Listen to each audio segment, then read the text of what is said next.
What the Giants GM had to say, what is Casey Schmitt's ceiling, and a player profile on Josuar Gonzalez. It's all coming up on Locked On Giants.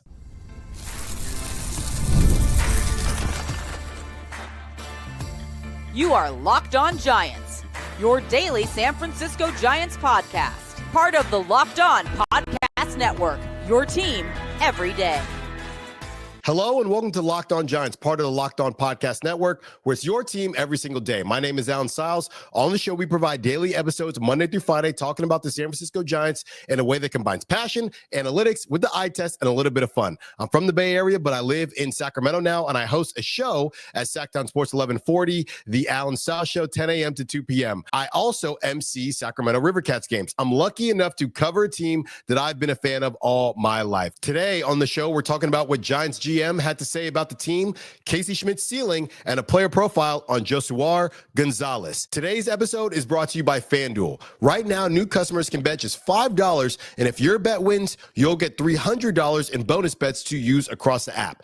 Download the app today. Okay, let's get into what GM Zack Minasian had to say about the squad, your San Francisco Giants. Let me just say, I think the Giants are very much hoping to beat the you-know-what out of the Rockies. I said this yesterday on the show. Some people think it doesn't matter. I personally think it does because it makes things very simple for them. I've already reported I believe Bob Melvin will be staying heading into 2026, but if they weirdly lose to the Rockies, that could change everything. As the Giants head into their final stretch of the season, their final series of the season, I think there's plenty at stake for one person, Bob Melvin, both on the field and in the front office.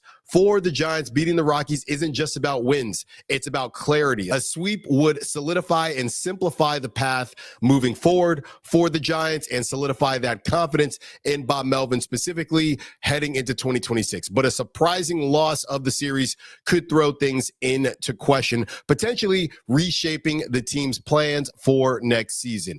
General Manager Zack Minasian recently spoke on the Giants flagship candidly about the state of the team, reflecting on the disappointing season. This is what he had to say, some of the quotes. Quote, "When you have years like this, it pushes you more and more to evaluate all your departments and how they're firing. And it makes you really question, are we good enough here? Are we good enough there?" He also said, "I'm probably still at the point of evaluating myself and what can I do differently and how can I play my part to get us where we want to go as opposed to anybody else."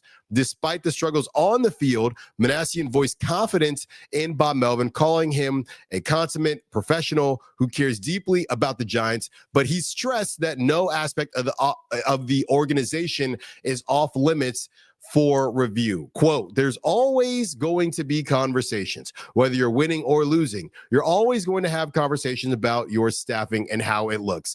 As the season winds down, the Giants face not just the Rockies, but a larger question about the future of the team. For the Giants, these final games aren't just about the scoreboard. They're about the direction of the franchise." I'm just going to say it.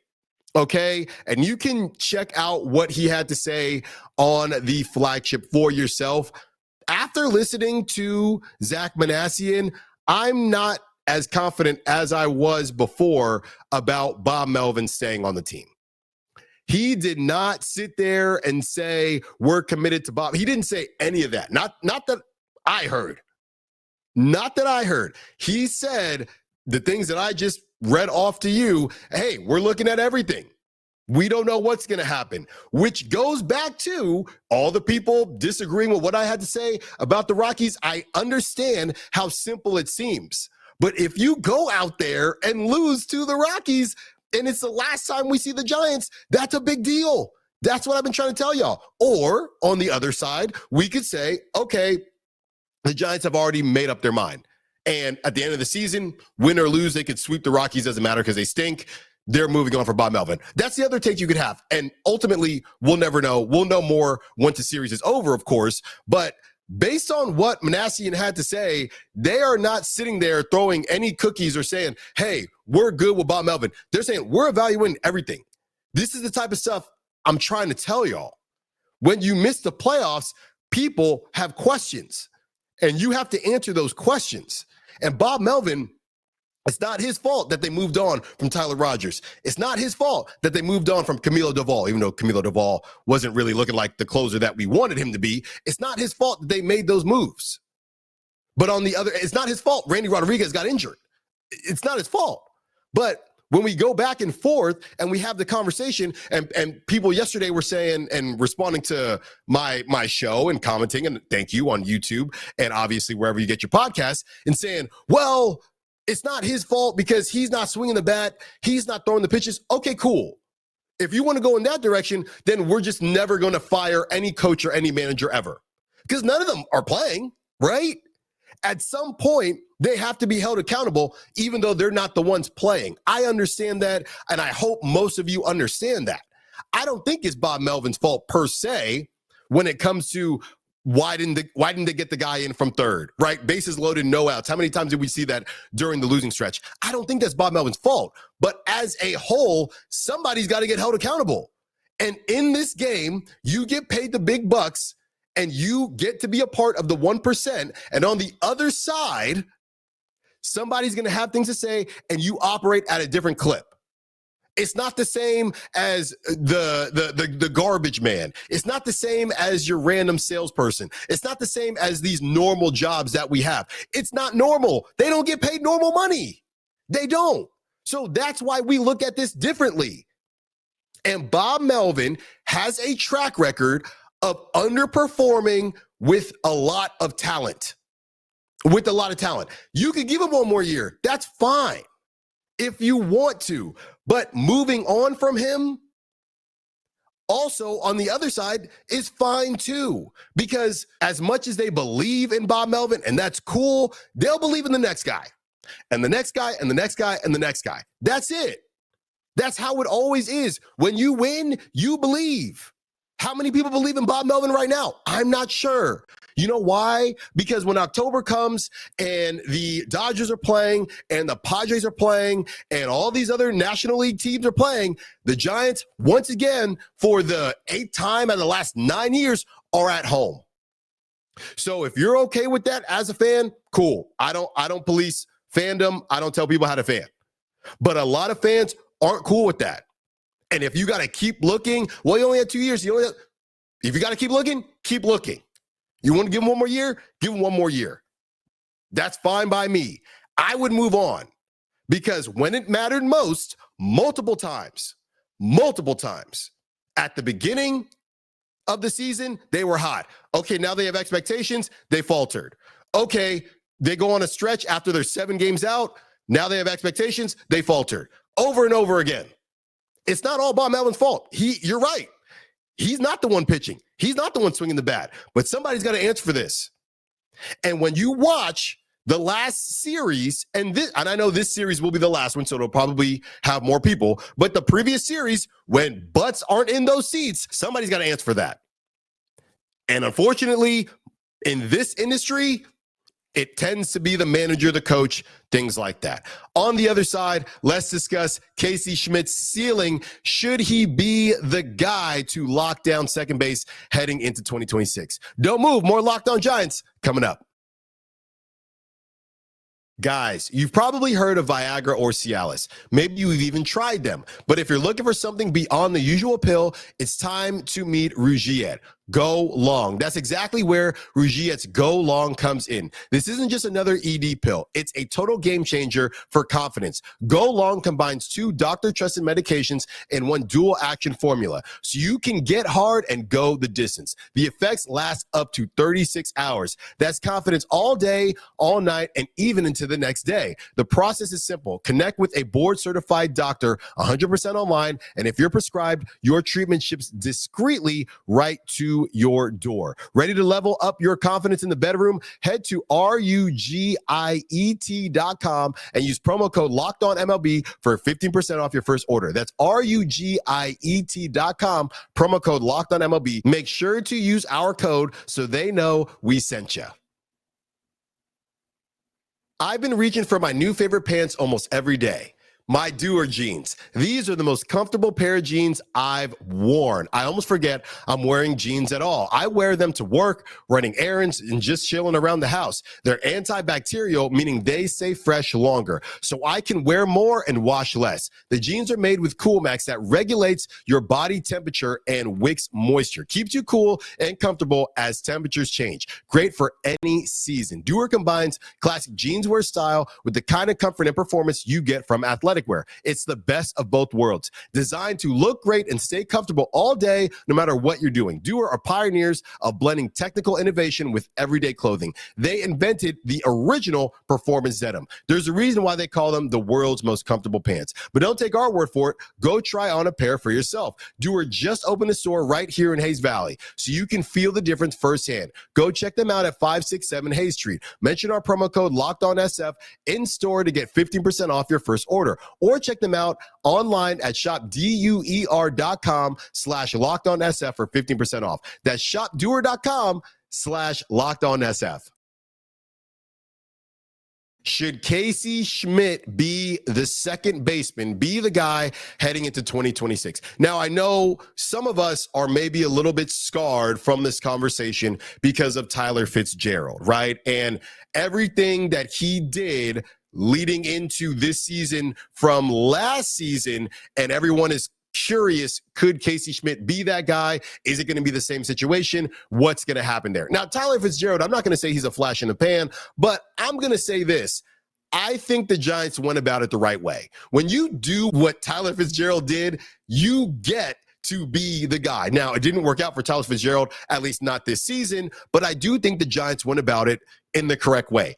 As we move forward to Casey Schmitt, he put himself firmly in the conversation to be the Giants' starting second baseman in 2026. That's how I feel. His defensive versatility has always been his calling card, and as the San Francisco Chronicle highlighted, he's handled second base surprisingly well despite coming up as a natural third baseman. His quick hands, strong arm, and instincts have translated, and leadership has taken notice. Buster Posey told NBC Sports Bay Area, Schmitt exceeded expectations down the stretch and showed he could handle the position. For a Giants team that struggled to lock down stability up the middle, that kind of defensive presence can't be overlooked. The question, of course, comes to the offensive side.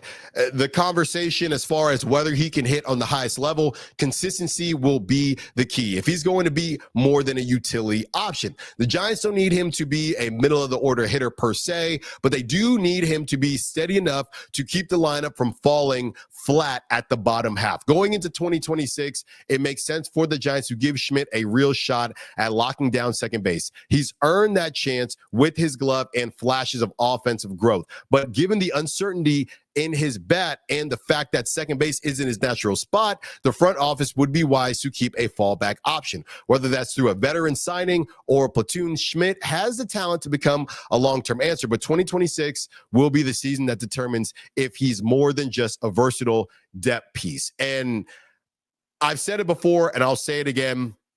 I think that Casey Schmitt has done enough to be the guy heading into 2026. Now, does that mean that he's going to be the guy for all of 2026? Like we said, Tyler Fitzgerald, we've seen this movie before. And I would have said the same thing about Tyler Fitzgerald heading into 2025.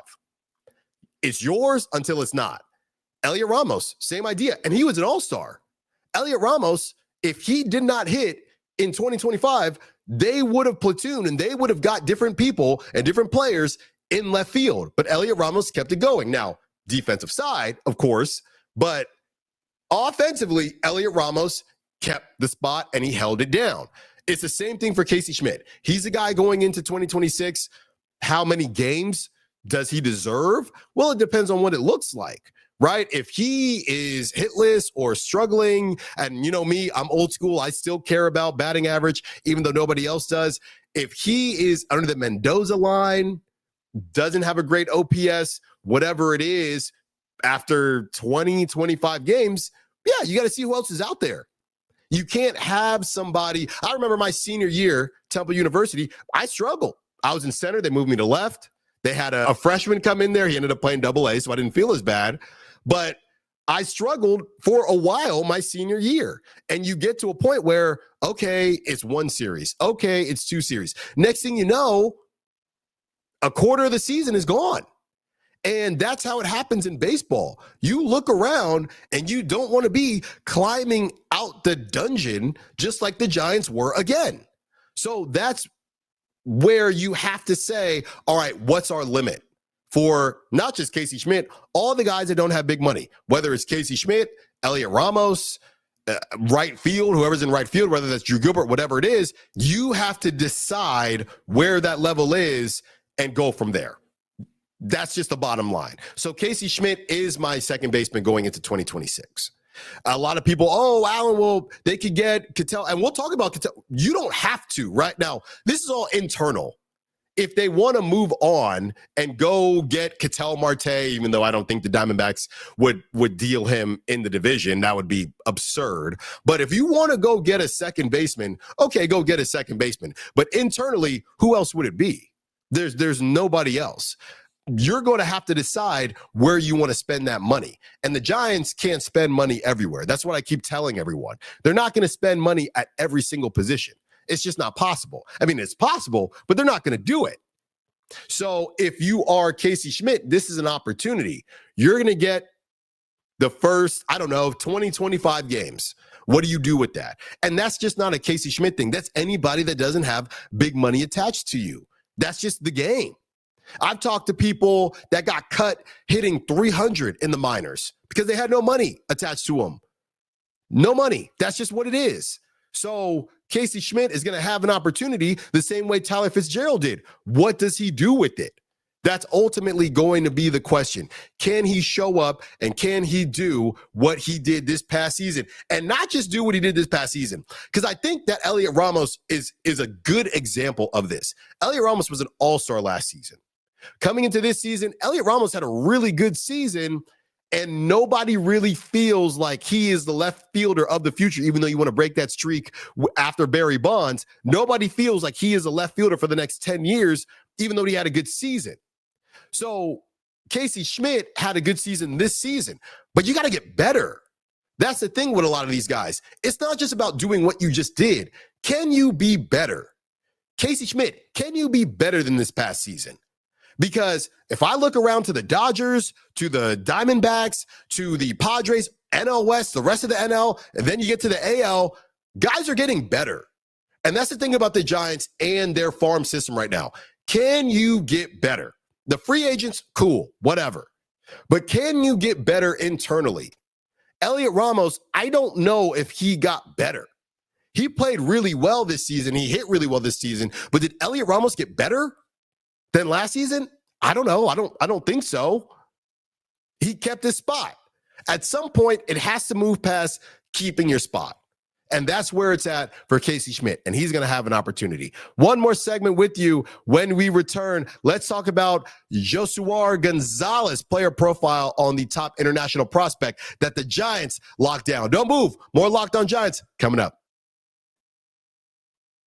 NFL season is here, and FanDuel is making sure you're ready for kickoff with a can't-miss offer. Right now, new customers can bet just $5, and if your bet wins, you'll get up to $300 in bonus bets to use across the app. I love using FanDuel because it fits however you like to bet. Player props, building a same-game parlay, or even jumping in live as the action unfolds. It makes every game more exciting, whether you're watching your team or just keeping an eye on your fantasy lineup. It's quick, easy, and the best way to add a little more energy to your Sunday. So are you ready to play?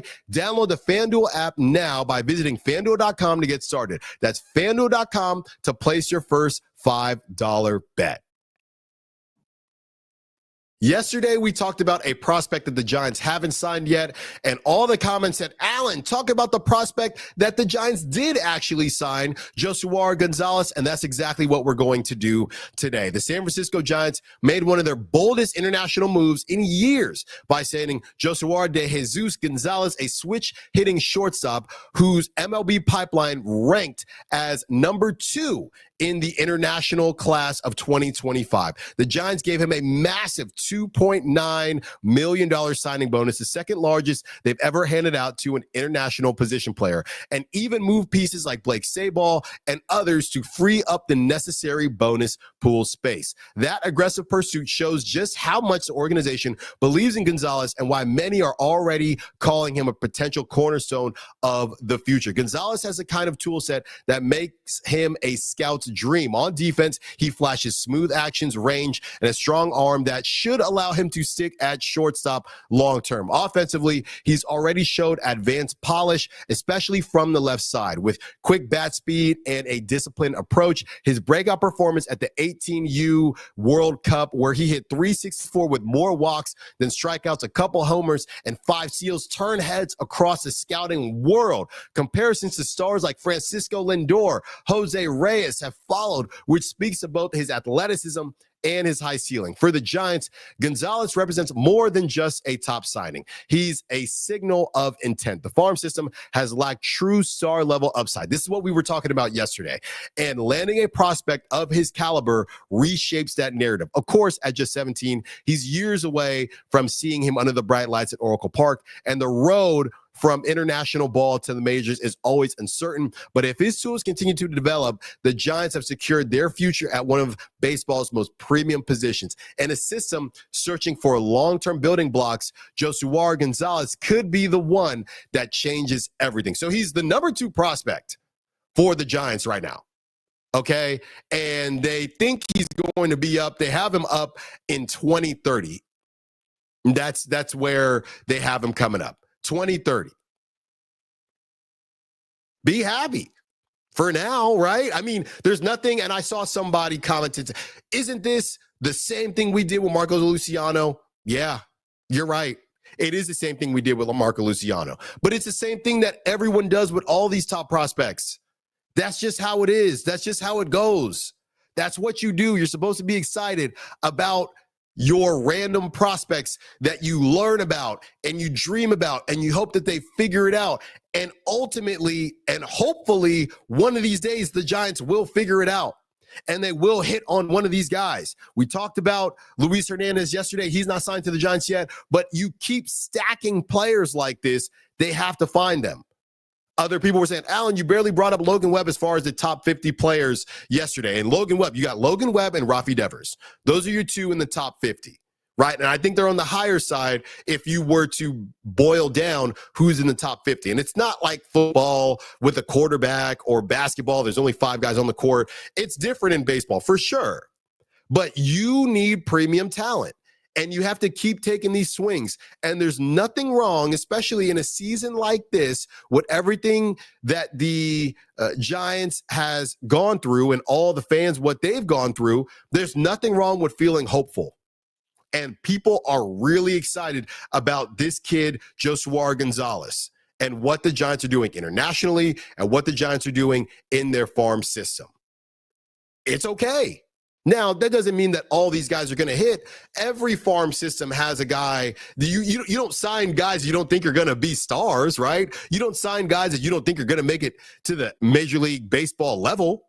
You don't sign those type of guys. But eventually, for the Giants, you got to think our number is going to hit eventually.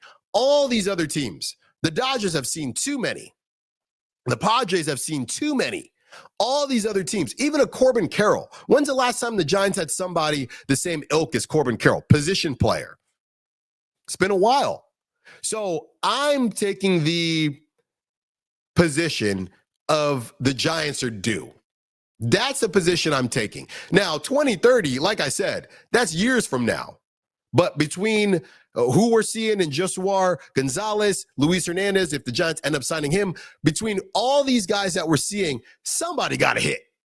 Somebody has to hit at some point, you would think. And I appreciate Buster Posey and Zack Minasian for them making sure we are going to do things a little bit differently than the previous regime. We're going to make sure we're in these spaces. We're going to make sure everybody knows that we are coming and that we are going to be a headline and a name with these top prospects. They're not all going to hit, but we're going to have a name. That's what we're going to do. Thank you for listening to Locked On Giants. Be sure to follow me at @Salz Files, Salz with an I. Also follow me and the official account Locked On Giants. We really, really appreciate that. However you may be listening, podcast, YouTube, all that good stuff. And thank you for making Locked On Giants your first listen. For your second listen, find the all-night Locked On MLB Game Night. Every game, every night until a World Series champion is crowned. Get local analysis on a national scale. Find MLB Game Night on Locked On MLB on YouTube or wherever you listen to podcasts. We will talk to you on Monday. Until then, peace.